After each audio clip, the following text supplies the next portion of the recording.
La fiancée du millionnaire la maltraita devant tous dans le hall. Mais lorsque l'employé leva la paume de sa main et prononça 6 mots doux, même l'air s'arrêta et il commença à pleurer intérieurement. « Retournez au travail tout de suite, immédiatement, bon à rien ». La voix de René Dubois rebondit contre les murs de marbre du hall principal du manoir de Montaigne, comme si la demeure elle-même avait été réprimandée. 3 verres de cristal vibrèrent sur la table d'appoint. Une rose blanche tomba du vase sur le sol, et Camille Moreau, debout au milieu du salon avec un chiffon à la main et un plateau d'argent encore humide contre sa poitrine, ne recula pas d'un seul pas. René traversa l'espace en 4 enjambées. Le claquement de ses talons résonnait doucement sur le parquet ciré, mais chaque pas semblait porter le poids de semaines entières de mépris accumulé. Elle avait les joues en feu, la voix altérée, les yeux emplis d'une exaspération qui n'était pas nouvelle. Derrière elle, 2 invités qui venaient d'arriver pour le déjeuner des fiançailles s'arrêtèrent net. Un serveur laissa doucement tomber le plateau qu'il tenait, sans même s'en rendre compte. Personne ne bougea pour le ramasser. « Êtes-vous sourde, femme? Je vous ai dit de nettoyer ce couloir avant l'arrivée de mon fiancé, et vous restez là, à me regarder avec ce visage d'indifférence. » Camille ne répondit pas tout de suite. Elle posa le plateau avec précaution, le déposa sur la table la plus proche et plia le chiffon entre ses mains, lentement, comme quelqu'un qui range quelque chose d'important. Ses doigts, endurcis par des années de travail honnête, ne tremblèrent pas un seul instant. À 10 mètres du hall, caché derrière le cadre de la porte principale qui venait de se refermer, M. Henri Dubois serra les lèvres. Le chef majordome avait servi la famille de Montaigne pendant 3 décennies. Il avait vu mourir le père de M. Octave. Il avait porté M. Octave dans ses bras quand il n'était qu'un enfant et avait appris à lire les tempêtes avant qu'elles n'éclatent. Cette tension n'était pas nouvelle. René Dubois traitait le personnel avec froideur depuis des semaines, mais quelque chose, ce matin-là, l'avait fait transpirer de froid. « Eh bien, » insista René en se plantant à 1 mètre de Camille. « Allez-vous parler ou devrais-je demander à M. Octave de vous renvoyer cet après-midi même? Parce que regardez, ma chère, un seul mot de moi suffit. Un seul. Et demain, vous n'aurez plus d'opportunité dans cette ville. Aucune. » Les invités échangèrent des regards gênés. Une femme âgée, avec un collier de perles valant plus que la maison où Camille était née, porta la main à sa poitrine. Un jeune homme avec un carnet à la main, car il était embauché pour noter les détails de l'événement des fiançailles, leva lentement les yeux. Son instinct professionnel lui disait que cela allait devenir quelque chose de plus grand qu'une simple dispute. « Madame Dubois, » dit enfin Camille, d'une voix si basse que tous durent se pencher pour l'entendre. « J'ai terminé le couloir il y a 2 heures. Si vous voulez, vous pouvez aller vérifier. Il est propre. » « Ne me parlez pas sur ce ton, » réclama René, le visage près du sien. « Vous n'êtes personne ici. Vous faites partie du service, vous comprenez? Du service. Et les gens de service ne répondent pas. » Monsieur Henri ferma les yeux. C'était plus que ce qu'un être humain devait supporter en silence. Mais il connaissait Camille. Il savait qu'elle ne répondait jamais. Elle travaillait au manoir depuis 7 mois et n'avait jamais élevé la voix, n'était jamais arrivée en retard, n'avait jamais demandé de faveur. Elle était discrète par choix, comme si elle voulait traverser le monde sans laisser de traces. René tendit la main avec autorité, une main chargée de bagues, parfumée, manucurée, et la laissa suspendue en l'air, indiquant la direction de la sortie pendant une seconde éternelle. Un mot de plus. Et je vous jure que cet après-midi même vous ramasserez vos affaires. Un mot de plus. Et personne dans cette ville ne vous ouvrira la porte de sa maison. Ce fut alors que Camille fit quelque chose que personne n'attendait. Elle leva lentement sa propre main, la paume ouverte vers René, comme quelqu'un qui demande au vent de s'arrêter. Elle ne cria pas, ne recula pas, ne se défendit pas avec des mots agressifs, elle posa simplement cette main simple, modeste, humble, en l'air entre elles deux, et prononça 6 mots. 6 mots qui allaient diviser cet après-midi en 2 moitiés. La moitié d'avant et la moitié d'après. Votre voix n'arrive pas jusqu'ici. René cligna des yeux 1 fois, 2, comme si elle n'avait pas compris. Elle baissa la main, la remonta, la baissa de nouveau. Elle chercha des yeux les invités, le serveur, l'homme au carnet, comme s'attendant à ce que quelqu'un lui dise qu'elle entendait mal, mais tout s'était figé. « Quoi? Qu'avez-vous dit, employé? » « J'ai dit que votre voix n'arrive pas jusqu'ici, Madame Dubois, » répéta Camille avec la même sérénité qu'avant. La main toujours levée, la paume ouverte, le regard calme, sans défi, sans soumission. « Vous pouvez me gronder, vous pouvez me faire des remontrances devant qui vous voulez, vous pouvez me commander de nettoyer tout le manoir avec une petite brosse. C'est pour cela que l'on m'a engagé et c'est pour cela que l'on me paye. Mais il y a un endroit en moi où votre voix n'entre pas. Cet endroit ne vous appartient pas. Il appartient à ma mère et à Dieu et à personne d'autre. » Le silence qui suivit fut si dense que l'on entendit clairement le tic-tac de l'horloge grand-père qui ornait le coin du hall. La rose blanche qui était tombée auparavant roula 2 centimètres de plus sur le sol. « Comment osez-vous » s'exclama René, se remettant du choc. Sa voix se brisa dans l'aigu, comme un verre de cristal qui se fissure de l'intérieur mais tient encore. Comment osez-vous, jeune fille du service, vous, une femme de ménage, me parler de votre mère comme si cela m'importait? Votre mère était sûrement une autre femme à récurer les sols de gens bien, et maintenant vous prétendez. Ne parlez pas de ma mère, madame. Camille n'éleva pas la voix, mais quelque chose dans le ton changea, et tous le sentirent. Même René, même les invités, même l'horloge qui sembla hésiter une seconde avant de continuer à marquer le temps. Ne parlez plus de ma mère, s'il vous plaît. Le s'il vous plaît tomba comme une pierre douce sur le marbre, sans violence, mais avec un poids qui divisa l'atmosphère en deux. Ce fut à cet instant, exactement à cet instant, que la porte principale s'ouvrit et que les pas fermes d'un homme traversèrent le hall. Octave de Montaigne venait d'arriver du bureau. Il tenait un bouquet d'orchidées blanches à la main, un sourire aux lèvres et sa cravate desserrée par la chaleur de l'après-midi. Il arrivait pour déjeuner avec sa fiancée, afin de célébrer l'approche de leur fiançailles officielle. Il arrivait sans savoir qu'il était sur le point d'assister à la scène qui allait changer tout ce qu'il croyait. Il resta immobile à 3 mètres des deux femmes, les orchidées suspendues à mi-hauteur, le sourire figé sur son visage. « René, qu'est-ce qui se passe ici ?» René se tourna vers lui comme si elle avait été secourue du fond d'un puits. Son expression changea en une fraction de seconde. Ses joues passèrent du rouge de colère au rose de victime. Ses yeux se remplirent de larmes qui apparurent comme par magie. Sa voix s'adoucit jusqu'à devenir du miel. « Mon amour, tu es déjà là. Regarde ce que cette employée m'a répondu.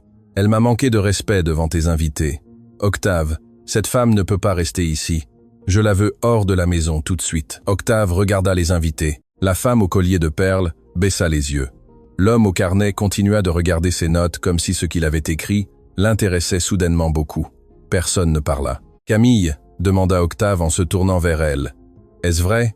Elle ne répondit pas tout de suite. Elle baissa la main qu'elle tenait encore levée, la laissa tomber doucement le long de son corps, et seulement alors, elle regarda Octave. « Monsieur de Montaigne, je n'ai pas manqué de respect à Madame Dubois.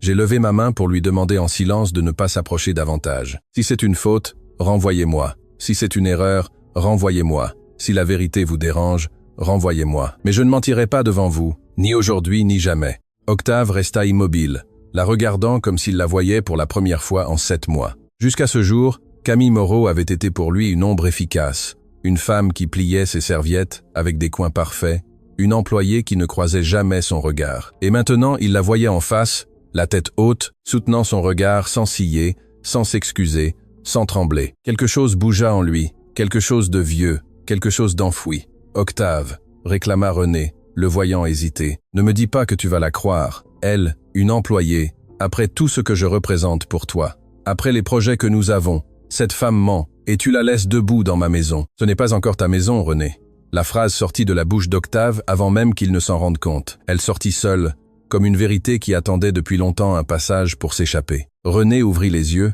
les invités ouvrirent les yeux. Monsieur Henri, caché derrière le cadre, ouvrit les yeux. « Comment as-tu dit ? J'ai dit que ce n'est pas encore ta maison, et j'ai dit qu'avant de renvoyer qui que ce soit, je vais comprendre ce qui s'est passé ici. » Octave marcha jusqu'à une chaise du hall. Il posa les orchidées sur le dossier avec précaution, comme si les fleurs n'étaient coupables de rien.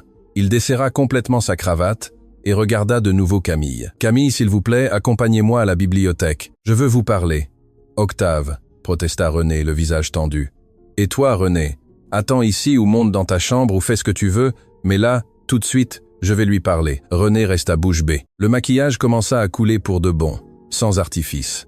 L'homme au carnet, sans que personne ne le remarque, avait noté chaque détail en silence pendant toute la scène. Les invités se retirèrent dans le jardin, feignant d'avoir besoin d'air. La femme au collier de perles murmura à son mari « Quelque chose d'énorme va se passer dans cette maison. Je le sens au fond de mon âme. » Camille marcha derrière Octave vers la bibliothèque. Ses pas résonnaient sur le marbre comme si chacun était un poids qu'elle se retirait, comme si chaque pas était une prière silencieuse qui trouvait enfin un endroit où tomber. Monsieur Henri, toujours caché, les vit passer tous les deux, et alors, pour la première fois en 30 ans, le vieux majordome se signa lentement, du front à la poitrine, d'une épaule à l'autre, murmurant quelque chose entre ses dents qui ressemblait à une prière ancienne. Car lui, mieux que personne, avait vu sur le visage de Camille Moreau ce matin-là quelque chose que personne d'autre n'avait remarqué. Cette femme n'était pas arrivée au manoir de Montaigne par hasard. Cette femme était là pour une raison, et cette raison avait un nom que Monsieur Henri gardait écrit à la main dans un vieux carnet en cuir, dans le tiroir fermé à clé de sa table de chevet, un nom qu'il avait promis de ne jamais prononcer devant la tombe de l'ancien patron, mais que ce matin-là, voyant Camille entrer dans la bibliothèque de son jeune maître,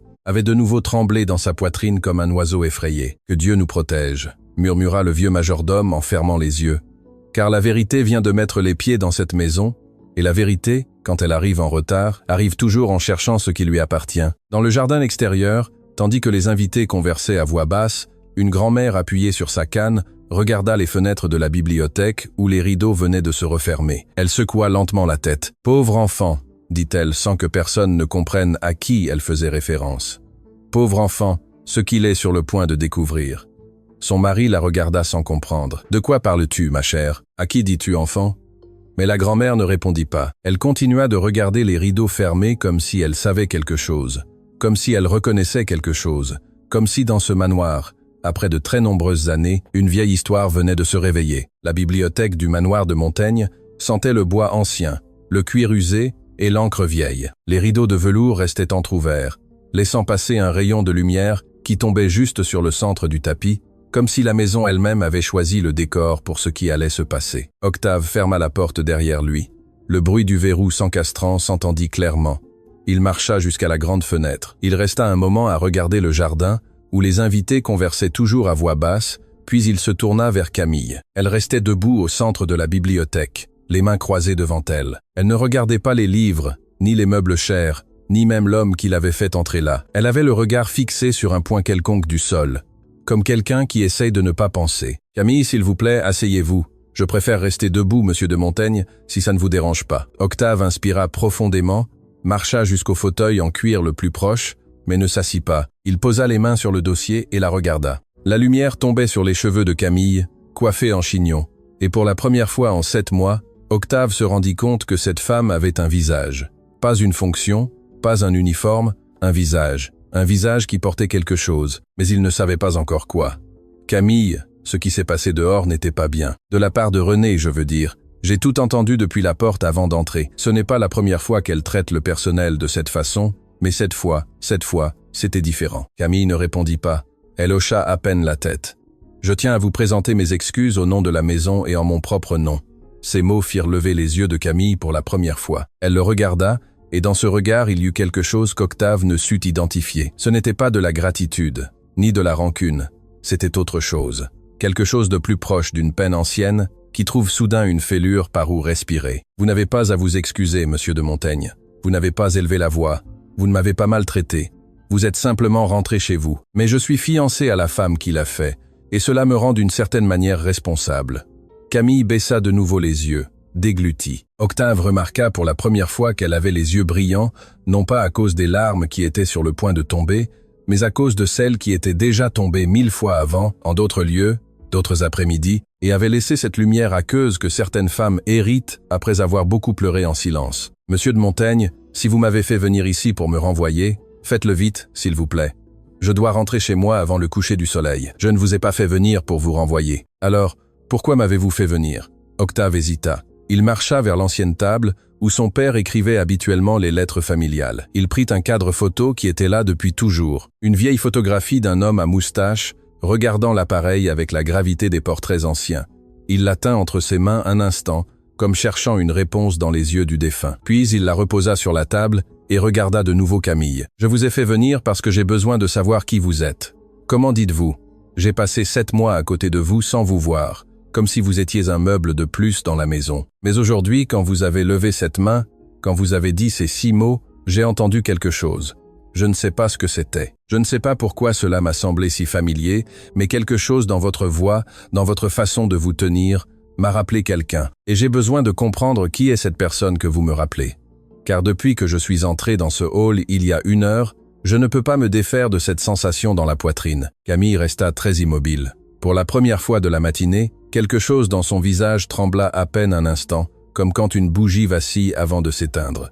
Mais elle se ressaisit aussitôt. « Monsieur de Montaigne, je suis une employée. Je nettoie vos sols, je plie vos serviettes, je fais briller votre argenterie. C'est tout ce que vous avez besoin de savoir sur moi. C'est exactement ce qui ne me suffit plus, Camille. » Il y eut un long silence entre eux deux. L'horloge murale marquait les secondes avec une patience de fer. Dehors, quelqu'un rit doucement dans le jardin. Un rire qui ne correspondait pas à ce qui se passait à l'intérieur. « Où êtes-vous né ?» demanda enfin Octave. « dans un petit village que presque personne ne se souvient. Il s'appelle la Vallée Fleurie. Octave se figea, lâcha le dossier du fauteuil, fit un pas vers elle sans s'en rendre compte. La Vallée Fleurie. Oui, monsieur. Dans les montagnes du Nord. Oui, près de la Durance. Octave porta la main à son front, marcha jusqu'à la fenêtre, revint. Marcha de nouveau comme si ses jambes ne lui répondaient pas tout à fait. Camille le regardait sans comprendre. « Y a-t-il un problème, monsieur ? Mon père est né là-bas. » Camille ne répondit pas, n'ouvrit pas les yeux, ne montra aucune surprise, hocha juste doucement la tête, comme si elle connaissait déjà cette information. « Mon père est né à la Vallée Fleurie », répéta Octave comme se parlant à lui-même. Il y a passé son enfance. Ma grand-mère l'a amené en ville quand il avait 9 ans. Après la mort de mon grand-père, ils ont vécu longtemps dans une chambre au-dessus d'une boulangerie jusqu'à ce qu'il obtienne un emploi dans un entrepôt de tissus. Cet entrepôt fut le début de tout cela, de ce groupe de montagnes, de ce manoir, de tout. Octave s'assit enfin au bord du fauteuil, comme si ses jambes ne tenaient plus. « Et vous, pourquoi êtes-vous venu dans cette ville ? Ma mère est tombée malade. Il n'y avait pas de bon traitement là-bas. Je l'ai amenée il y a plusieurs années. Nous avons vécu longtemps dans une pièce louée dans le quartier des Lilas. Je travaillais à tout ce qui se présentait, en lavant, en repassant, en m'occupant de personnes âgées, jusqu'à ce qu'elle meure. » Octave ferma les yeux. La phrase était tombée entre eux comme une feuille sèche, douce, inévitable, immense. « Je suis désolé, Camille. Je suis vraiment désolé. Merci, monsieur. Combien de temps après êtes-vous venu travailler ici ? Pas beaucoup. L'agence m'a trouvé plusieurs propositions. J'ai choisi celle-ci. Pourquoi celle-ci ? Camille garda le silence. Ses doigts s'entrelacèrent devant son corps. Ses ongles courts, propres, sans vernis, se serrèrent les uns contre les autres, jusqu'à laisser des marques pâles sur la peau. Parce que ma mère, avant de mourir, m'a demandé une chose. Quelle chose ? De venir dans cette maison. Le silence qui suivit fut si profond qu'Octave entendit clairement le battement de son propre cœur contre sa poitrine. Cette réponse n'avait aucun sens. Cette réponse ouvrait une porte vers un couloir qu'il ne connaissait pas, et ne comprenait pas, et n'était pas prêt à parcourir. Comment ? Comment dites-vous ? Ma mère m'a demandé sur son lit de mort que quand elle ne serait plus là, je vienne travailler au manoir de Montaigne, que je ne pose aucune question, que je ne raconte rien, que j'entre simplement, que je fasse mon travail en silence et que j'attende. Attendre quoi ? Elle ne me l'a pas dit, monsieur. Elle a seulement dit « Attends, tu sauras quand ». Octave se leva du fauteuil, marcha vers elle, s'arrêta à 1 mètre. Il avait les yeux remplis de quelque chose qui n'était pas des larmes, mais qui y ressemblait. « Camille, connaissiez-vous quelqu'un de cette famille ? » « Je ne sais pas, monsieur. Elle n'a jamais voulu m'expliquer. Je lui ai demandé 1000 fois. Je lui ai demandé jusqu'au dernier jour, mais elle disait que ce n'était pas le moment, que la vérité a sa propre horloge. Et vous n'avez pas insisté ? Oui, j'ai insisté. Et la seule réponse qu'elle m'a donnée avant de fermer les yeux pour toujours fut un mot, un seul mot. Lequel ? Camille leva les yeux, le regarda fixement et dit avec la même sérénité qu'elle avait eue quelques minutes plus tôt, en arrêtant René dans le hall. « Pardon. » Octave sentit que le sol bougeait sous ses pieds. Il dut s'appuyer de nouveau sur le dossier du fauteuil. « Pardon. Votre mère a dit pardon avant de mourir ? » « Oui, monsieur. Pardon. À qui ? Je ne sais pas. Vous n'avez aucune idée, Camille ? Aucune suspicion ? Aucune lettre ? Aucune photo ? Rien ?» Camille hésita. Ses lèvres se serrèrent. Ses doigts s'entrelacèrent de nouveau, et alors, après un moment qui sembla ne jamais finir, elle dit à voix basse. « J'ai une chose, monsieur, mais je l'ai gardée dans ma chambre. »« Quoi ? Une enveloppe scellée. Ma mère m'a dit de ne jamais l'ouvrir, de ne la remettre que lorsque je saurais à qui la donner. Et vous ne savez toujours pas ? Non, monsieur, pas encore. » Il y eut un long silence dans la bibliothèque, si long qu'il semblait que le monde entier, en dehors des murs de cette maison, avait décidé de se taire pour écouter la réponse. « Camille. » La voix d'Octave sortit rauque, presque brisée. « Quand votre service sera terminé aujourd'hui, pourriez-vous m'apporter cette enveloppe ?»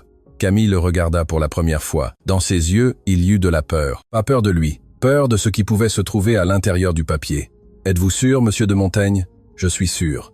Même si à l'intérieur, il y a quelque chose qui change tout. Même si à l'intérieur, il y a quelque chose qui change tout. » Camille baissa les yeux, hocha lentement la tête. « D'accord, je vous l'apporte aujourd'hui même. » À cet instant, quelqu'un frappa à la porte de la bibliothèque. 3 coups secs. Monsieur Henri Dubois entra sans attendre la permission. Il avait le visage pâle, les mains tenant un plateau d'argent avec un verre d'eau, comme s'il avait besoin de quelque chose entre les doigts pour ne pas trembler. « Excusez-moi, jeune maître. Mademoiselle Renée est dehors. Elle demande à vous parler d'urgence.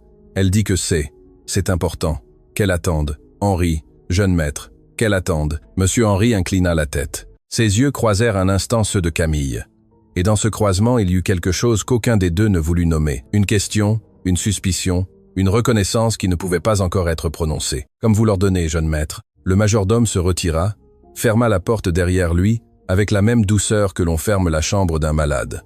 Octave regarda de nouveau Camille. « Je veux vous demander une chose de plus avant que vous ne partiez aujourd'hui.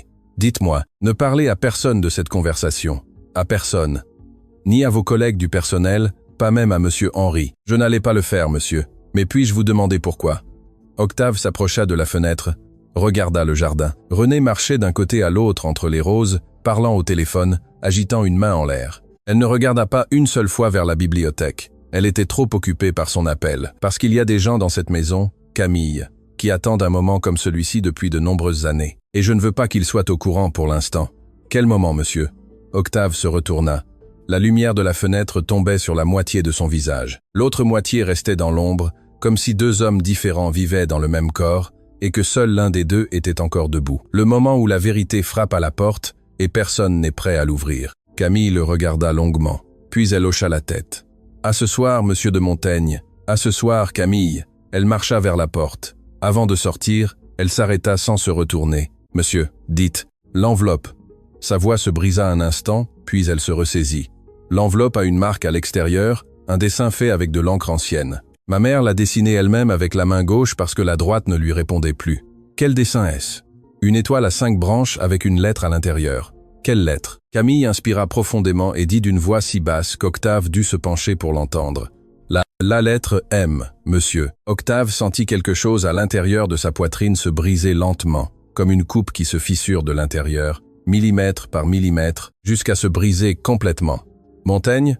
Oui, monsieur. La lettre M de votre nom de famille. Et Camille sortit de la bibliothèque, laissant Octave de Montaigne debout au milieu des livres hérités de son père, avec la sensation claire et exacte que la femme qu'il avait considérée comme invisible pendant 7 mois était en réalité la porteuse d'une vérité qui allait diviser sa vie en deux pour toujours. Dans la cuisine au fond du manoir, une jeune servante qui avait entendu par hasard les derniers mots de René au téléphone en apportant des plateaux au jardin, laissa tomber une tasse sur le sol. La tasse ne se brisa pas, mais le visage de la jeune fille resta comme si elle avait vu un fantôme. René au téléphone avait dit « Ne t'inquiète pas, je vais m'en occuper », comme nous nous sommes débarrassés de l'eau. L'après-midi tarda à tomber ce jour-là, comme si le ciel aussi savait que quelque chose d'important était sur le point de se produire à l'intérieur du manoir de Montaigne et voulait rester à regarder un peu plus longtemps. Camille termina son service alors que le soleil se montrait encore par-dessus les murs du jardin. Elle ramassa ses affaires en silence, salua ses collègues du personnel avec un bref sourire et se dirigea vers la sortie de service qui donnait sur le fond de la propriété. Elle prit le bus, traversa la ville, descendit au coin du quartier des Lilas, où elle louait toujours la même petite pièce qu'elle avait partagée avec sa mère. Elle monta l'escalier étroit qui menait à sa chambre. Chaque marche lui pesa plus que d'habitude cet après-midi-là. Elle entra, ferma la porte et resta debout au milieu de la petite pièce pendant plusieurs minutes sans bouger, regardant le lit fait, regardant la petite image de la Vierge des Douleurs que sa mère avait clouée au mur quand elles étaient arrivées en ville, regardant la petite table en bois au pied tordu où se trouvait le tiroir. Ce tiroir, elle l'ouvrit lentement, en sortit un paquet de vieux tissus attachés avec une corde usée, le posa sur le lit, et seulement alors s'assit au bord, les genoux serrés et les mains croisées sur sa jupe. Elle dénoua la corde. À l'intérieur de l'enveloppe en tissu se trouvait une enveloppe de couleur crème en papier épais, avec une étoile à 5 branches dessinée au centre, faite à la main avec de l'encre ancienne à moitié effacée par le temps, et au cœur de l'étoile, une lettre. Un seul monsieur Camille passa les doigts sur le dessin lentement, comme si elle touchait la joue de quelqu'un qui n'était plus là. Les larmes lui coulèrent sans qu'elle ne les appelle, sans sangloter, sans gémir, tombant simplement l'une après l'autre sur le papier crème. Et puis elle se souvint. Elle se souvint de la chambre d'hôpital où sa mère avait passé les derniers jours. Elle se souvint de l'odeur d'alcool et de soupe froide. Elle se souvint de l'infirmière de nuit qui leur avait permis de rester plus longtemps que ne le permettait le règlement, car elle avait compris que cette femme amaigrie sur le lit n'allait pas atteindre l'aube. Elle se souvint de la main de sa mère, presque sans poids, tenant la sienne avec la dernière force qui lui restait. « Ma fille, écoute-moi bien. Quand je serai parti, tu iras chercher du travail au manoir de Montaigne. Tu as compris? Montaigne, sur l'avenue des Platanes. Non, pas une autre, celle-là. Maman, ne parle pas comme ça. Et non, écoute-moi, il ne me reste plus de temps. Tu ne poseras de questions à personne. Tu ne diras pas qui tu es. Tu entreras, tu feras ton travail, et tu attendras. Tu me le promets? Je te le promets, maman. Mais attendre quoi? Tu sauras quand, ma vie, tu le sentiras ici. et elle lui avait touché la poitrine avec un doigt tremblant, juste au-dessus du cœur. Le jour où tu sentiras que le moment est venu, tu remettras cette enveloppe au propriétaire de la maison. Seulement à lui, à personne d'autre. Tu me le promets? Je te le promets. Mais qu'y a-t-il à l'intérieur, maman? Et alors sa mère avait fait cette chose terrible, cette chose que Camille allait se rappeler le reste de sa vie. Sa mère avait souri, un petit sourire fatigué, les lèvres sèches et gercées, un sourire qui semblait demander pardon pour quelque chose qu'elle ne pouvait nommer. À l'intérieur, il y a un pardon. Ma vie, un pardon que je n'ai jamais eu le courage de demander de mon vivant, mais que je ne pouvais pas non plus emporter avec moi dans la tombe. Maman, un pardon? À qui? À un enfant que je n'ai pas voulu, à un enfant à qui j'ai fait beaucoup de mal, sans le vouloir, et qui est maintenant un homme et ne le sait toujours pas. Camille avait pleuré. Alors elle avait pleuré en demandant, mais sa mère n'avait plus répondu. Elle avait seulement serré l'enveloppe contre la poitrine de sa fille. Elle avait seulement murmuré, la voix presque éteinte, « Pardon ». Et elle avait seulement fermé les yeux, comme quelqu'un qui se permet enfin de se reposer après avoir porté un poids pendant trop d'années. Camille se souvint de tout cela, assise au bord du lit avec l'enveloppe crème sur ses genoux. Elle pleura longtemps, sans bruit, comme apprennent à pleurer les femmes qui ont beaucoup pleuré dans de petites pièces. Puis elle s'essuya le visage du revers de la main, rangea l'enveloppe dans un sac en tissu, se leva et sortit de nouveau dans la rue. Le bus de retour au manoir de Montaigne était presque vide. Camille appuya son front contre la vitre. Dehors, les bâtiments passaient flous. À l'intérieur, sa poitrine était un nœud, car quelque chose lui disait que cette nuit-là, après avoir remis l'enveloppe, sa vie ne serait plus jamais la même. Dans le manoir, la lumière de la bibliothèque était toujours allumée. Octave avait renvoyé les invités avec une excuse aimable. Il avait demandé à Renée de se retirer dans sa chambre. Renée avait crié. Elle avait pleuré en feignant, avait menacé de partir pour toujours. Mais finalement, voyant qu'il ne la regardait même pas quand elle lui parlait, elle s'était enfermée dans la chambre à l'étage avec un claquement de porte sec. Monsieur Henri s'approcha silencieusement de la bibliothèque avec un plateau d'argent, du thé chaud, des viennoiseries, il le déposa sur la petite table. « Jeune maître. »« Merci, Henri. »« Jeune maître, puis-je vous parler un instant ?» Dites. Le vieux majordome ajusta ses mains devant son corps. Ses doigts tremblaient à peine. Octave le remarqua. C'était la première fois en 30 ans qu'il voyait Monsieur Henri Dubois trembler. « Jeune maître, la jeune fille, Madame Camille. Qu'y a-t-il avec elle? Henri? Son nom? Moreau. Cela vous dit quelque chose, jeune maître ?» Octave fronça les sourcils. Cela ne devrait pas. Monsieur Henri baissa les yeux vers le parquet ciré, inspira profondément, serra les lèvres et dit d'une voix de celui qui se décide enfin à lâcher un poids qu'il a porté pendant 3 décennies entières, « Votre père, jeune maître, feu monsieur de Montaigne, avant de mourir une nuit dans cette même pièce, m'a fait une demande. Il m'a fait promettre quelque chose que je lui ai promis et que je n'ai jamais accompli. Quelle demande? Il m'a demandé que si un jour, à n'importe quel moment, une personne portant le nom de Moreau arrivait dans cette maison, je le dise immédiatement à l'héritier. À vous, jeune maître, que je ne laisse pas passer un jour, que c'était important. Monsieur Henri, vous avez eu cette femme travaillant ici pendant 7 mois, et vous ne m'avez rien dit? Jeune maître, pardonnez-moi, je ne savais pas. Quand elle est arrivée par l'agence, je n'ai pas vérifié les papiers. C'est mademoiselle Renée qui l'a interviewée. Ce n'est qu'aujourd'hui, en la voyant se tenir dans le hall, en la voyant répondre, en la voyant les yeux briller quand elle parlait de sa mère, que quelque chose m'a poussé à aller chercher le dossier des employés, et j'ai vu le nom de Moreau. Et j'ai su que feu monsieur votre père me pardonnerait tard. Jeune maître, mais encore à temps. Peut être encore à temps. Octave s'assit, porta les mains à sa tête. Mon père ne vous a jamais expliqué pourquoi. Non, jeune maître, jamais. Il m'a seulement dit, Henri, si quelqu'un avec ce nom arrive, mon fils a le droit de savoir ce que je n'ai jamais eu le courage de lui raconter. Et vous n'avez jamais demandé ce qu'il avait à me raconter? Jeune maître, à cette époque, je n'étais qu'un simple aide-majordome. Votre père était mon patron, pas mon ami. On ne pose pas ces questions-là au patron. On promet et on obéit. Octave resta longtemps silencieux, puis il se leva, marcha vers la grande fenêtre. La nuit était tombée complètement. Le jardin brillait de la lumière jaune des vieux lampadaires. Henri, oui, jeune maître, allez vous reposer. Ce soir, je reste dans la bibliothèque. Quand Camille arrivera, faites-la entrer et ensuite retirez-vous dans votre chambre. Ce qui sera dit ici ce soir ne doit être entendu par personne. Vous comprenez? Je comprends, jeune maître. Et Henri, oui, merci d'avoir eu le courage de parler, même si c'était tard. Le vieux majordome baissa la tête. Ses vieux yeux brillèrent un instant, puis il se retira en fermant la porte derrière lui, avec la même douceur que l'on ferme la porte d'une église après le dernier office. Camille arriva au manoir quand l'horloge du hall indiquait plus de 21 heures. Monsieur Henri la guida jusqu'à la bibliothèque sans dire un mot. Il lui ouvrit la porte, soutint son regard un instant, hocha légèrement la tête et se retira. À l'intérieur, Octave l'attendait debout près du bureau. Camille entra, ferma la porte derrière elle, marcha jusqu'au centre du tapis, sortit le paquet de tissu de son sac, le posa sur le bureau, dénoua la corde, sortit l'enveloppe et la tendit à Octave des deux mains. Octave la prit. Ses doigts frôlèrent les doigts de Camille un instant. Tous deux sentirent quelque chose, un courant, un frisson, comme si deux fils lâches pendant de nombreuses années venaient enfin de se retrouver. Octave s'assit dans le fauteuil. Camille s'assit sur le petit banc en cuir de l'autre côté du bureau. Octave posa l'enveloppe sur le bois, passa les doigts sur le dessin de l'étoile, toucha la lettre M, et ses yeux se remplirent de larmes qu'il ne se donna pas la peine de dissimuler. « C'était le sceau que mon père utilisait dans ses lettres de jeunesse », dit-il d'une voix brisée. Une étoile à 5 branches avec l'initiale de notre nom de famille. Mon grand-père l'a dessiné pour la première fois. Mon père l'a utilisé toute sa vie. Je croyais que ce sceau était mort avec lui. Ma mère l'a dessiné sur cette enveloppe avec la main gauche. La droite ne lui répondait plus.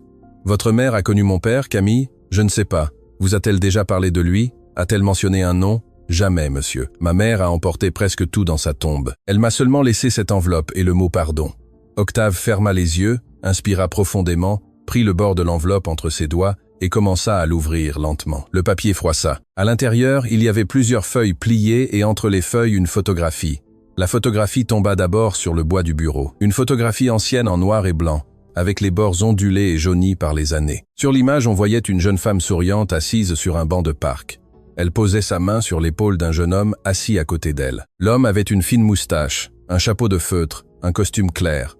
Il lui souriait avec un sourire qui disait des choses qu'aucun homme ne sourit à une simple connaissance. Octave regarda la photographie et le sang lui quitta le visage. Camille. Oui, monsieur. Cette femme sur la photo est votre mère? Oui, monsieur. C'est ma maman jeune. Et l'homme à côté? Camille se pencha sur le bureau. Elle regarda bien la photographie. Elle ne l'avait jamais vue auparavant. Sa mère l'avait gardée dans l'enveloppe, sans jamais la lui montrer. Je ne sais pas, monsieur. Je ne l'ai jamais vue. Octave leva la photographie avec des mains tremblantes, l'approcha de la lumière de la lampe de chevet, la tourna. Au dos, écrit au crayon d'une écriture élégante d'une autre époque, il y avait une phrase, à peine 6 mots, « À ma Mathilde, à toi toujours, Eustachio ». Octave laissa tomber la photo sur le bureau. Il porta les 2 mains à son visage. Son corps entier commença à trembler. Camille ne comprit pas. « Monsieur de Montaigne, que se passe-t-il? Qui est Eustachio » Octave baissa lentement les mains. Ses yeux étaient remplis de larmes qui coulaient maintenant sans retenue sur ses joues. Il la regarda longuement, comme quelqu'un qui comprend enfin quelque chose qu'il avait sous les yeux depuis 7 mois, sans le voir. Eustachio de Montaigne était mon père. Camille, c'était mon père. Le silence qui suivit fut si dense que Camille entendit clairement le battement de son propre cœur contre ses côtes. Ses mains commencèrent à trembler. Son estomac se noua. Mais alors, Camille, dit Octave d'une voix brisée, j'ai besoin de lire ces lettres. J'ai besoin de les lire maintenant, tous les 2 ensemble, car j'ai la sensation ici dans ma poitrine que dans ces papiers est écrite une vérité qui va nous changer, vous et moi, pour toujours. Et alors, dans le silence de la bibliothèque, tandis qu'Octave dépliait la première feuille, quelque part dans la ville, dans un appartement élégant, René Dubois raccrochait le téléphone avec un sourire tordu aux lèvres et disait à la personne à côté d'elle, « Demain à midi, l'employé arrive au manoir et va avoir la surprise de sa vie. Après-demain, cette jeune fille ne mettra plus jamais les pieds dans cette maison. » Octave déplia la première feuille avec des mains tremblantes. Le papier était fin, presque transparent par les années, l'écriture penchée vers la droite, ferme, connue, la même écriture avec laquelle son père lui avait écrit des cartes d'anniversaire quand il était enfant, la même écriture gravée sur la pierre tombale du cimetière de la colline. Camille se pencha sur le bureau. Ses yeux n'osaient pas encore lire.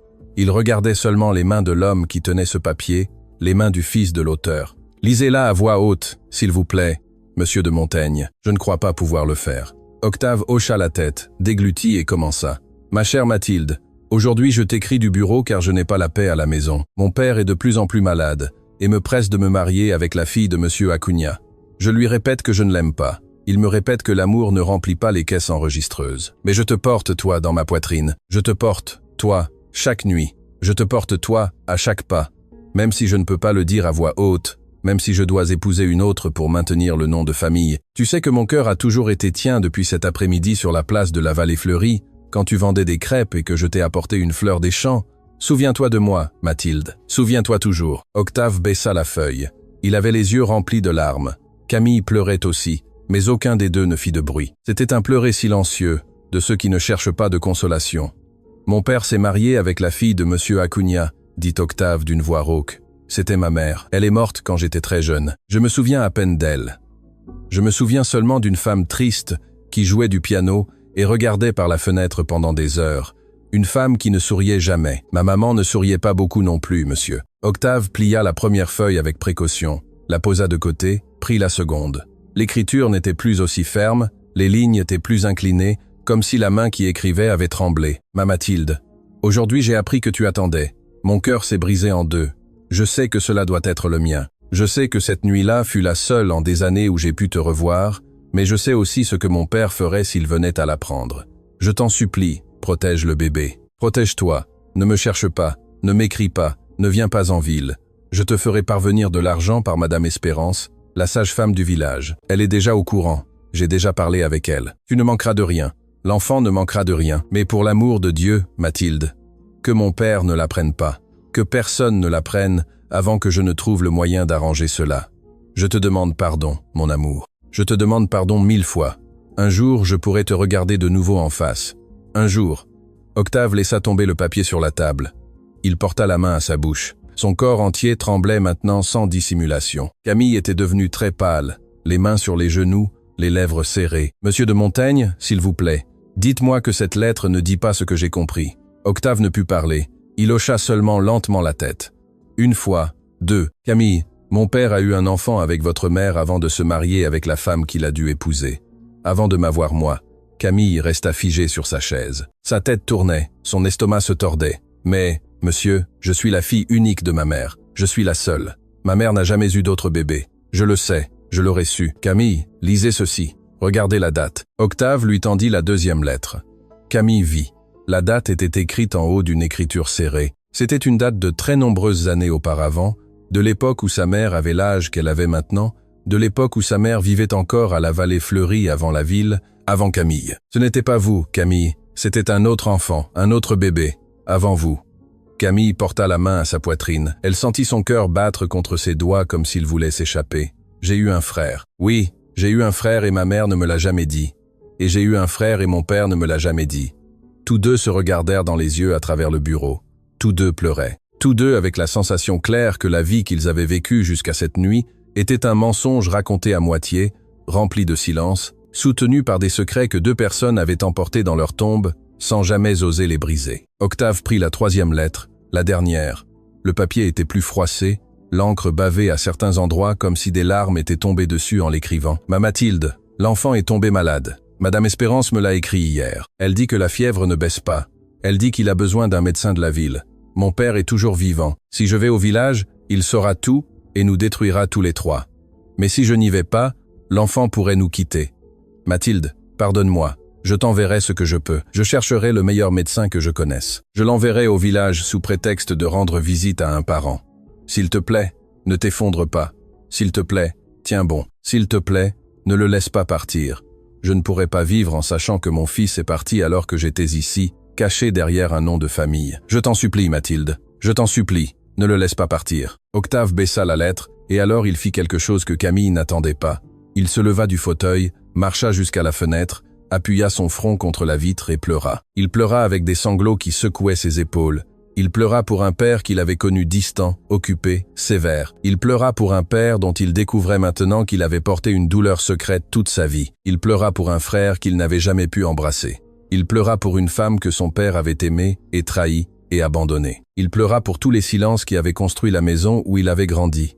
Camille se leva aussi, marcha jusqu'à lui, resta à un pas de distance sans le toucher. Attendant, « Monsieur de Montaigne, savez-vous ce qui est arrivé à l'enfant » Octave se redressa, s'essuya le visage avec sa manche, secoua la tête. « Je ne sais pas, Camille, les lettres se terminent là. Il n'y a pas de quatrième, pas de réponse. Il doit y avoir quelque chose de plus, monsieur. Il doit y avoir. » Octave se retourna, regarda l'enveloppe vide sur le bureau, la prit, la secoua. Quelque chose en tomba, quelque chose de petit, argenté, brillant. Cela roula sur le bois et s'arrêta près du bord.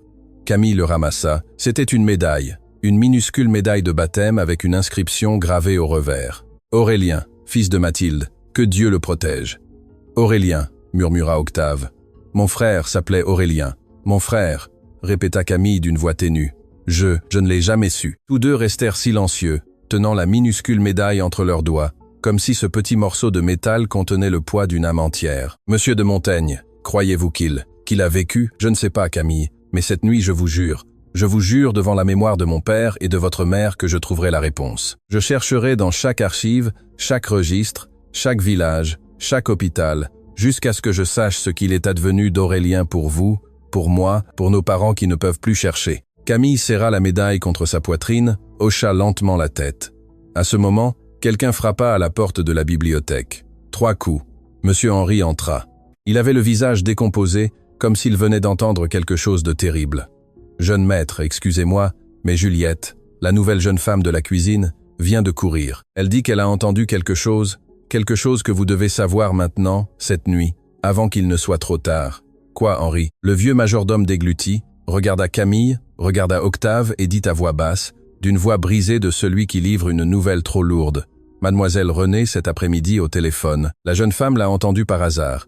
Elle parlait avec un homme dont Juliette a immédiatement reconnu le nom parce qu'il travaille dans cette maison. » « De qui, Henri ?» Monsieur Henri ferma les yeux et prononça le nom. « Monsieur Nicolas Valois, jeune maître, votre cousin. » Octave sentit que le sang lui quittait le visage pour la 2e fois en une seule nuit. « Mon cousin Nicolas ?» René parlait avec Nicolas ? « Oui, jeune maître. Et d'après ce que la jeune femme a compris, ils ne se sont pas rencontrés hier. Ils se connaissaient avant que mademoiselle Renée n'entre dans cette maison. Bien avant. » Camille porta la main à sa bouche. Octave s'appuya contre le bureau. La bibliothèque commença à tourner autour de lui. « Y a-t-il autre chose, jeune maître ?» ajouta monsieur Henri d'une voix plus grave que Camille ne lui avait jamais entendue. La jeune femme a entendu mademoiselle Renée dire avant de raccrocher « Une phrase qui m'a fait courir vous chercher. Une phrase que je dois vous répéter même si cela me fait mal. Dites-la, Henri. » Mademoiselle Renée a dit ceci. « Jeune maître, ne t'inquiète pas mon amour. Demain à midi, le testament du vieux Eustachio apparaîtra. Et quand il apparaîtra, Octave n'héritera pas un seul sou. Tout sera pour nous, comme nous l'avons prévu il y a des années. » Le silence qui suivit fut le plus long de la nuit, et dehors de la bibliothèque, cachée derrière une colonne du couloir, une femme âgée avec une canne, la même qui avait été invitée ce matin-là dans le jardin, écoutait les yeux fermés. Les larmes lui coulaient silencieusement le long des rides, et ses lèvres murmuraient une très ancienne prière. « Aurélien, mon enfant, mon fils, combien de temps j'ai dû attendre pour revenir dans cette maison ?» Monsieur Henri resta debout devant le bureau. Les mots qu'il venait de prononcer flottaient encore dans l'air de la bibliothèque comme de la fumée après un incendie. Octave respirait profondément, essayant de remettre de l'ordre dans ses pensées. Camille tenait la médaille d'Aurélien contre sa poitrine, comme quelqu'un qui tient un secret qui a attendu toute une vie pour être révélé. Ce fut alors que du couloir parvint le son inimitable d'une canne frappant doucement le bois du sol. Tape, tape, tape, avançant lentement, sans hâte, comme si la personne qui marchait savait parfaitement où elle allait et n'avait aucune besoin de se presser.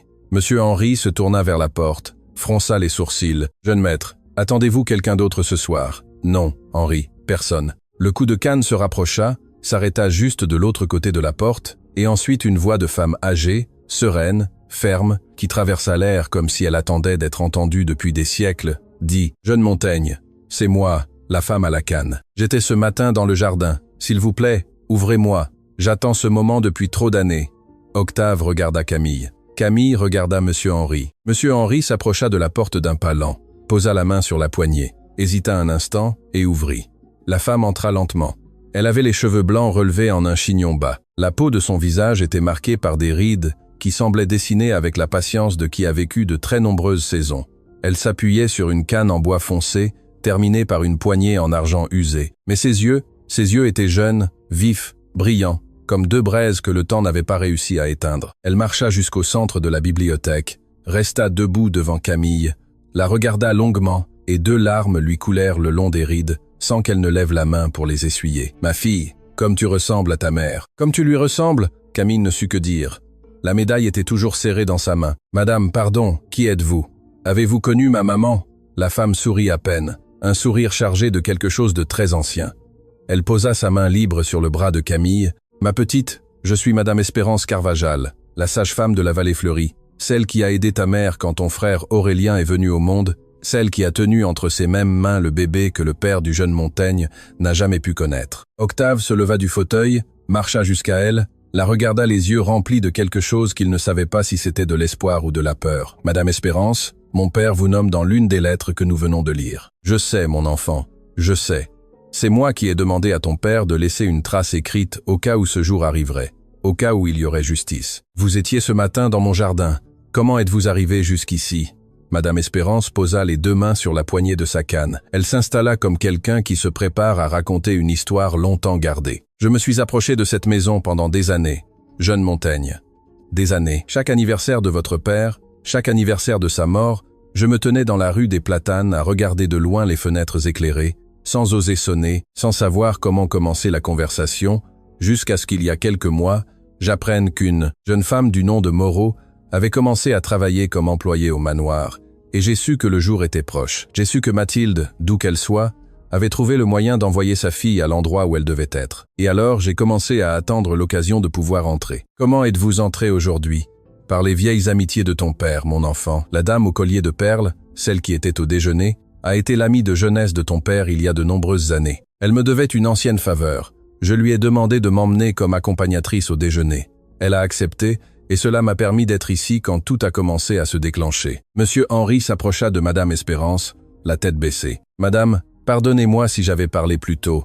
Si j'avais eu le courage de raconter au jeune maître ce que son père m'avait demandé, peut-être que tout aurait été différent. Non, Henri, chaque chose a son temps, et c'est le temps. Ni avant, ni après. Juste maintenant. » Octave inspira profondément, chercha la chaise la plus proche, s'assit. « Madame Espérance, les lettres se terminent quand mon père vous demande d'envoyer un médecin au village parce qu'Aurélien était malade. Mais après cela, il n'y a plus rien. J'ai besoin de savoir ce qui est arrivé à l'enfant. » Madame Espérance baissa les yeux vers sa canne. Ses vieilles mains se crispèrent sur la poignée d'argent. Elle tarda à parler, et quand elle parla, sa voix était plus brisée qu'avant. « Le médecin est arrivé trop tard, mon enfant. Il est arrivé trop tard. Ton père a fait tout ce qu'il a pu depuis la ville, mais les chemins à cette époque étaient en terre, et les pluies ont emporté les ponts cette semaine-là. Quand le médecin a finalement traversé la rivière, l'enfant avait 3 jours de forte fièvre. Nous avons fait tout ce que nous avons pu, compresses froides, herbes, prières. Mais le petit corps d'Aurélien était très petit, et la maladie était très grande. Camille porta les mains à sa bouche, Octave ferma les yeux. Alors, commença Camille sans oser finir la phrase. Madame Espérance leva les yeux. Ses yeux la transpercèrent d'une immense tendresse. « Attends, ma petite, attends, l'histoire ne s'arrête pas là. Comment, cette nuit-là, quand nous pensions tous que l'enfant allait nous quitter, une femme est arrivée au village, une femme qui voyageait avec son mari, des commerçants de tissus qui passaient par la vallée fleurie, en route vers la capitale. Ils logeaient à l'auberge du village. La femme a entendu les prières, s'est approchée de la petite maison de ta mère, et en voyant l'enfant mourant, a dit à ta mère quelque chose qui a tout changé. Que lui a-t-elle dit? Elle lui a dit « Madame, je suis infirmière. J'ai travaillé de nombreuses années dans un hôpital de la ville. J'ai un nouveau remède qui arrive tout juste dans ces villages. Laissez-moi essayer. Si Dieu le veut, votre enfant sera sauvé. » Et il a été sauvé? Madame Espérance sourit. Un sourire fatigué, mais rempli de quelque chose qui ressemblait à un petit soleil naissant entre les rides. « Il a été sauvé, mes enfants. Il a été sauvé. La fièvre est tombée le lendemain matin.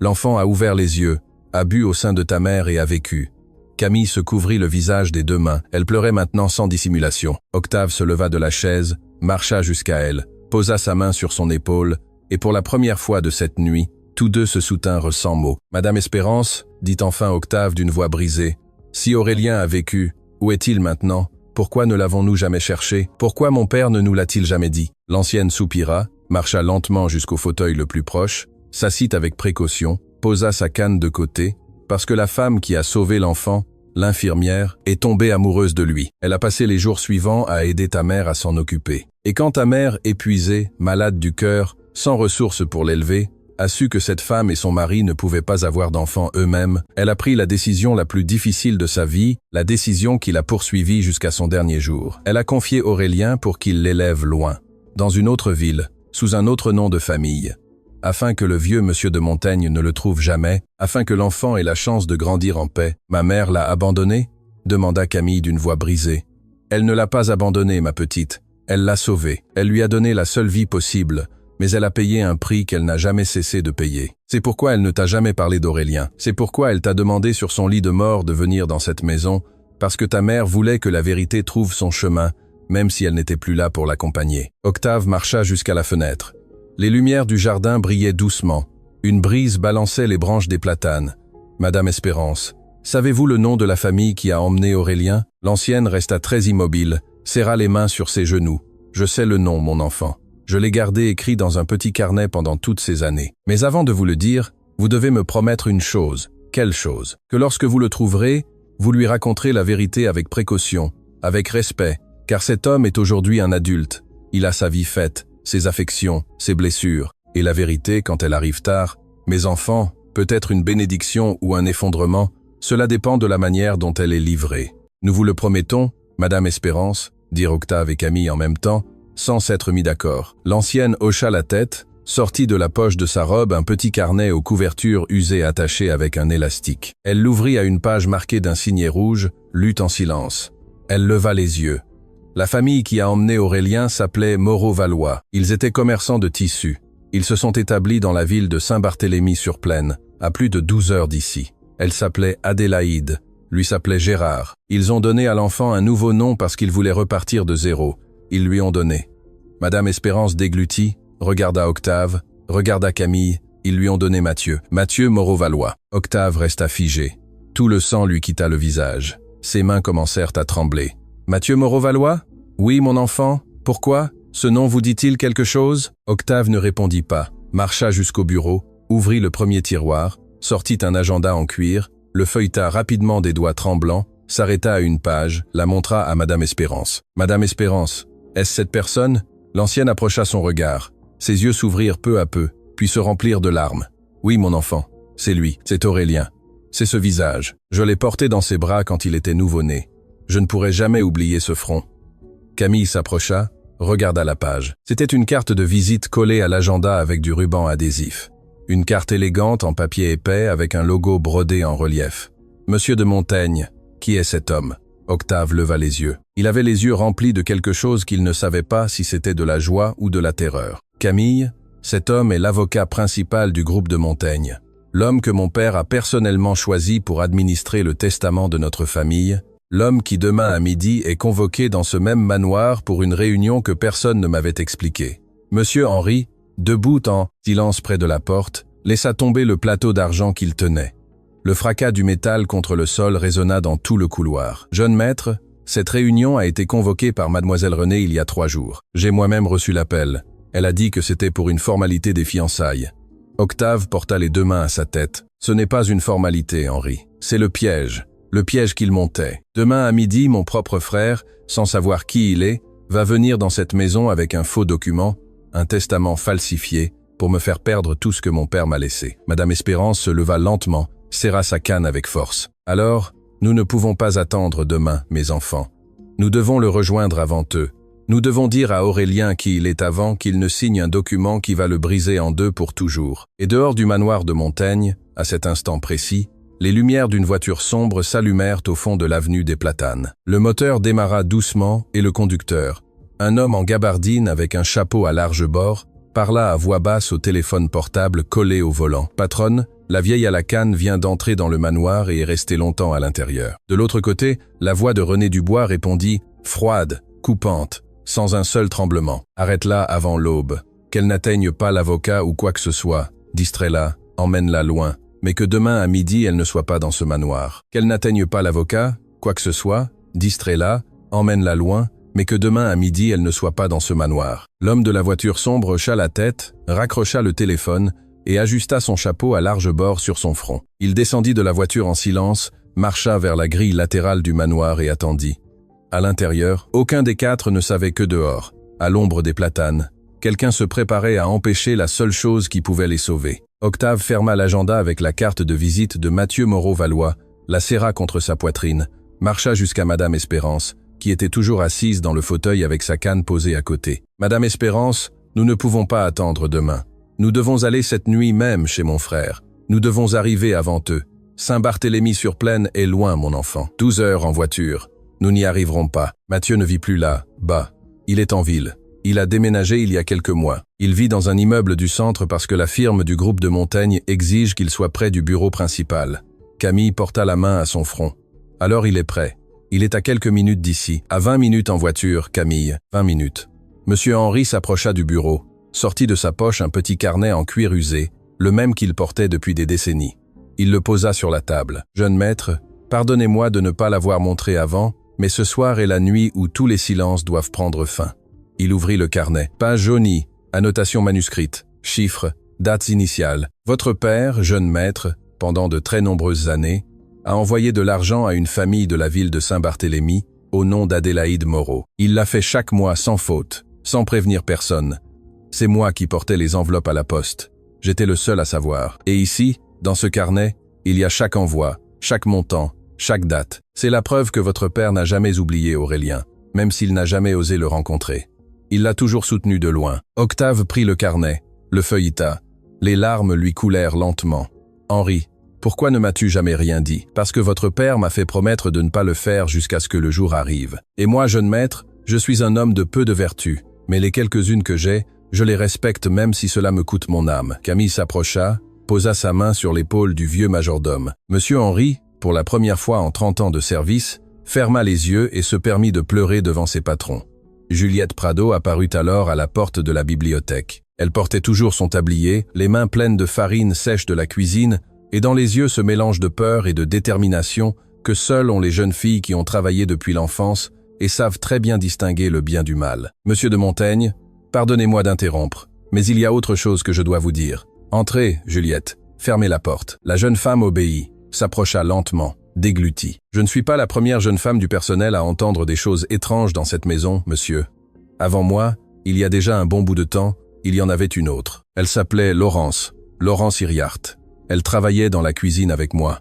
Elle était bonne, elle était honnête, et un jour elle a disparu. Disparu. Mademoiselle Renée a dit qu'elle l'avait renvoyée pour vol, mais toutes les jeunes femmes du personnel savent que Laurence n'aurait jamais rien volé. Elle était pieuse. Elle était de celles qui apportaient du pain le dimanche aux personnes âgées du refuge. Mademoiselle Renée l'a renvoyée parce que Laurence avait entendu quelque chose, une conversation, et Mademoiselle Renée l'a su. Camille porta la main à sa bouche. « Et où est allée Laurence, Juliette? Vous savez, je sais qu'elle est retournée dans son village, à Saint-Barthélemy-sur-Plaine. Elle a sa maman là, bas. Je garde le numéro qu'elle m'a donné avant de partir. Je vous demande pardon, monsieur de Montaigne. Je n'ai pas osé le raconter avant. J'avais peur de perdre mon travail. Mais ce soir, en écoutant ce qui se passe, je ne supporte plus de garder le silence. » Octave s'approcha, lui posa les mains sur les épaules avec douceur. « Juliette, vous ne perdrez pas votre travail. Au contraire, aujourd'hui vous avez gagné le respect éternel de cette maison. Appelez Laurence tout de suite. Nous avons besoin de savoir exactement ce qu'elle a entendu. » La jeune femme hocha la tête, sortit en courant de la bibliothèque. Pendant ce temps, dans un immeuble du centre-ville, un homme se tenait devant la fenêtre de son appartement. Mathieu Moreau-Valois regardait les lumières de la ville sans les voir vraiment. Il tenait un verre d'eau à la main, une cravate lâche autour du cou, et sur la table une enveloppe scellée qu'on lui avait remise cet après-midi même. À l'intérieur de l'enveloppe se trouvait un document, un testament avec la signature scannée d'Eustachio de Montaigne, avec des clauses qu'il, en tant qu'avocat principal, devait valider le lendemain à midi. Mathieu était un homme de loi, rigoureux, honnête. Il travaillait depuis des années pour le groupe de Montaigne sans avoir jamais connu personnellement l'héritier. Il était distant avec la famille du patron, car le défunt monsieur Eustachio l'avait toujours exigé dans son dernier contrat, signé avant de mourir. Que mon fils Octave ne rencontre jamais cet avocat en personne, sauf lorsque le jour où la loi l'exigera arrivera. Mathieu avait toujours cru que c'était une excentricité du vieux patron, une manie d'homme d'affaires solitaire. Mais cette nuit-là, en regardant ce testament, quelque chose à l'intérieur de sa poitrine lui disait qu'il y avait quelque chose de profondément faux dans ce document. Les clauses ne correspondaient pas à la personnalité qu'il avait connue de M. Eustachio à travers les documents anciens.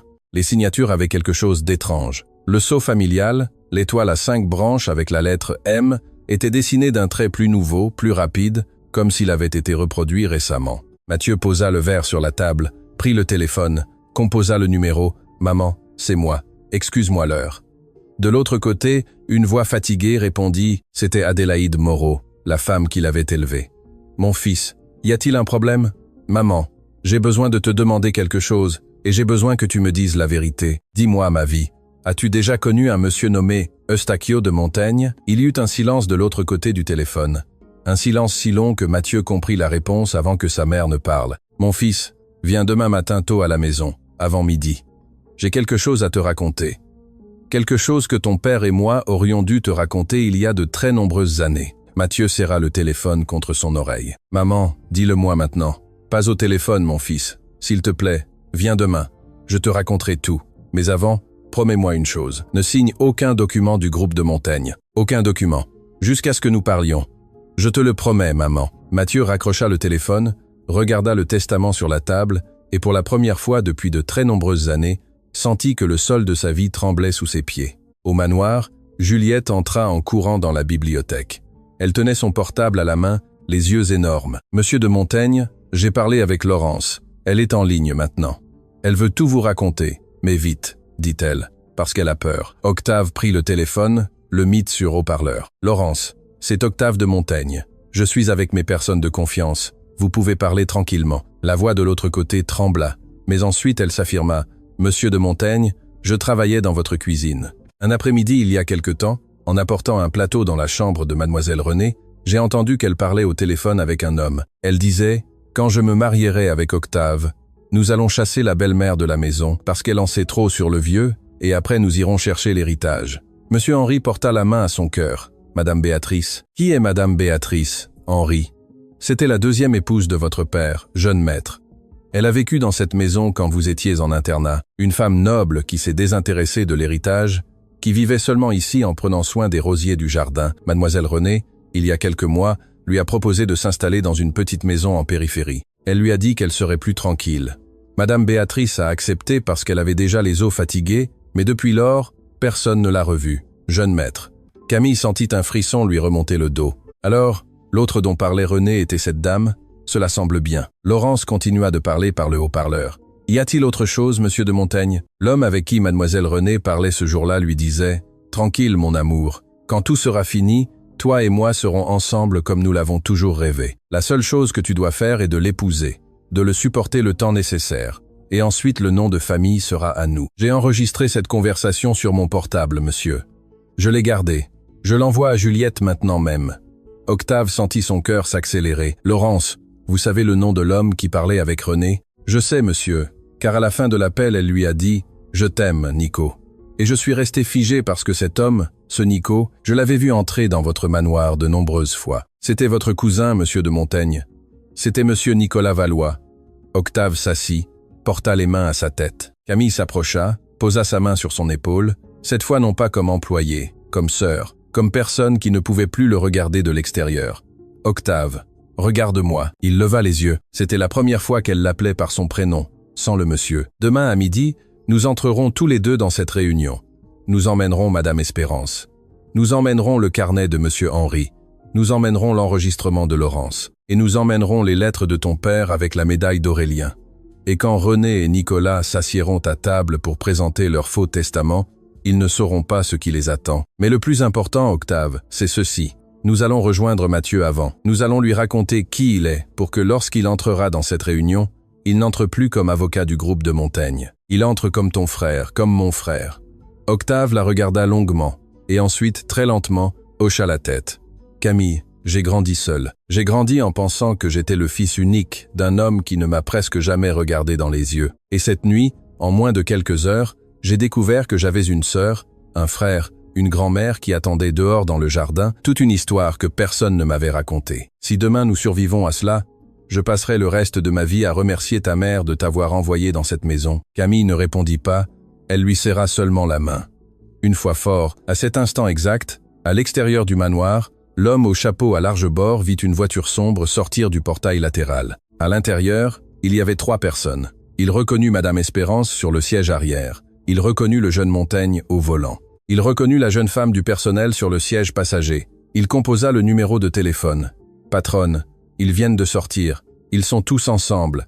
Ils emmènent la vieille. » De l'autre côté, René inspira profondément. Sa voix sortit plus froide que le marbre du hall. « Suis-les, mais à distance. Ne fais rien encore. Je veux savoir où ils vont. Je veux savoir qui ils cherchent, car s'ils arrivent au bon endroit, demain à midi, je perds tout ce que je prévois depuis des années. Et cela, Octave de Montaigne et sa petite employée, je ne le leur permettrai pas. » L'homme démarra le moteur. Les lumières s'allumèrent doucement. L'automobile sombre commença à avancer dans la rue des Platanes, gardant toujours la juste distance, comme un animal patient qui sait attendre le moment exact. Devant. Sans se douter de rien, Octave accéléra vers l'immeuble du centre, vers l'appartement où Mathieu Moreau-Valois regardait un faux testament sur la table, sans imaginer que sa vie était sur le point de changer pour toujours. Avant l'aube, il était presque 3 heures du matin quand l'automobile d'Octave de Montaigne s'arrêta devant l'immeuble du centre. Monsieur Henri était resté au manoir, gardant les papiers originaux. Juliette était restée près du téléphone à attendre, mais Octave, Camille et Madame Espérance montèrent tous les trois au dernier étage. Mathieu Moreau-Valois ouvrit la porte le visage pâle. Il n'attendait pas de visite.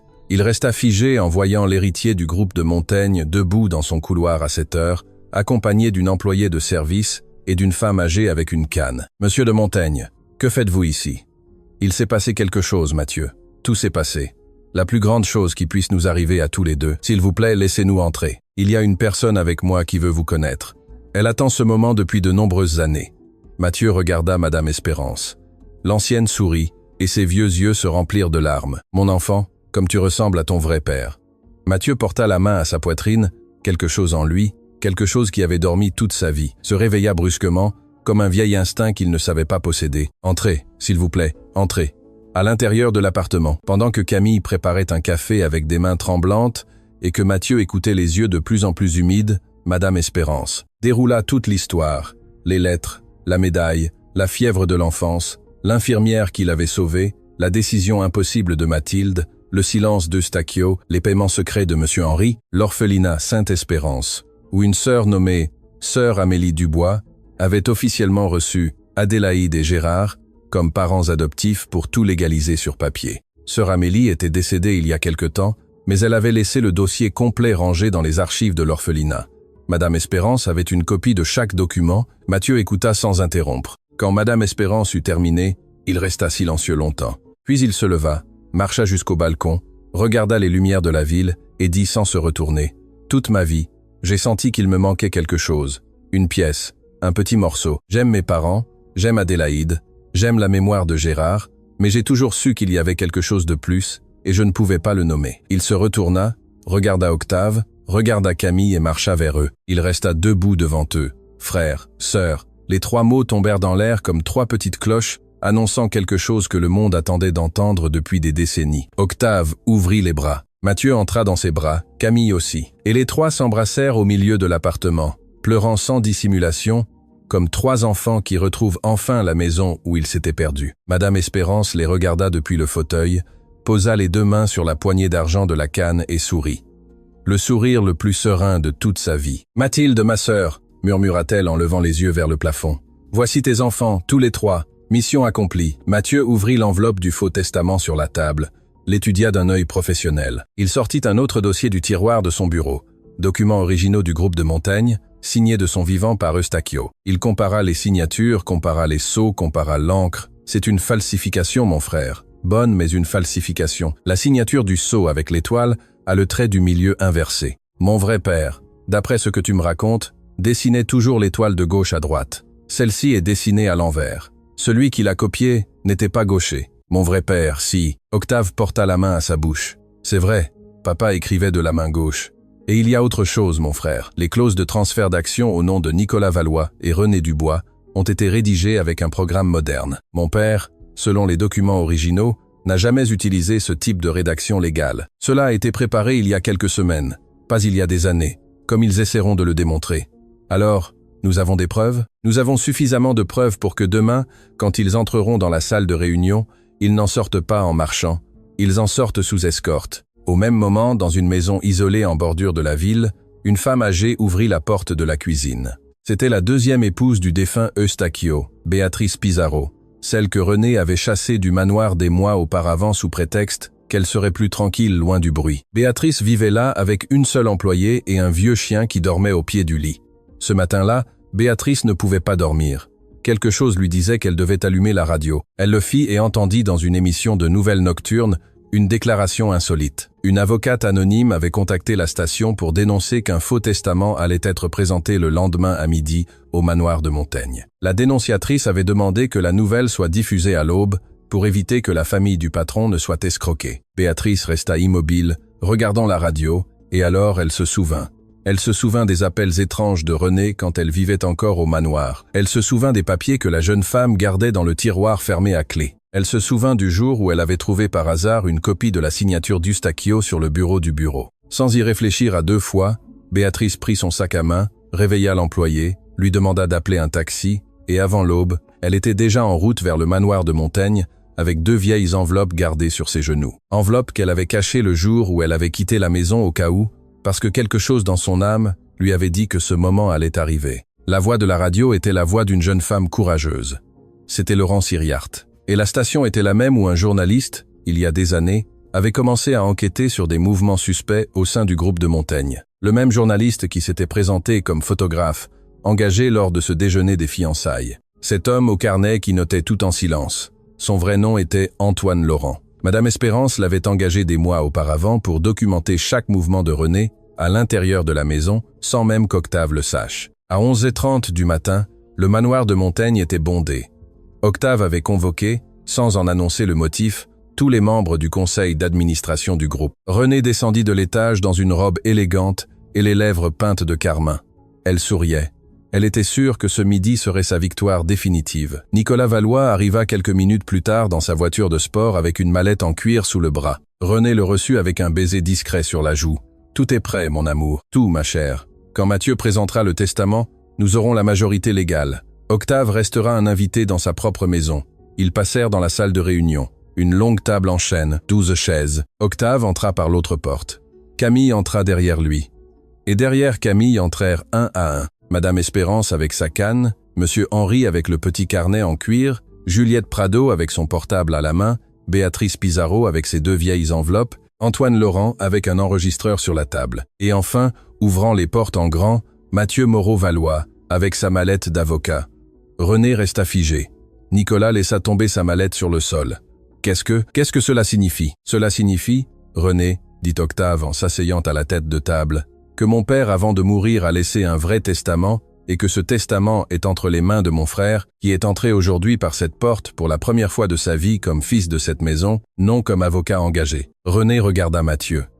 Mathieu lui rendit le regard avec la sérénité froide des hommes qui ont découvert à temps ce qu'ils étaient sur le point de signer. Madame Dubois, le testament que vous avez préparé avec Monsieur Valois est une falsification. J'ai ici les preuves, j'ai ici les originaux signés par mon vrai père, et j'ai ici le dossier de l'orphelinat Sainte-Espérance, signé par sœur Amélie Dubois, qui prouve mon identité.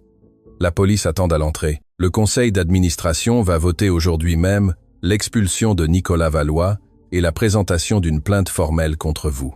René se leva, chercha la porte des yeux. Antoine Laurent l'enregistrait déjà avec la caméra cachée dans la broche de sa veste.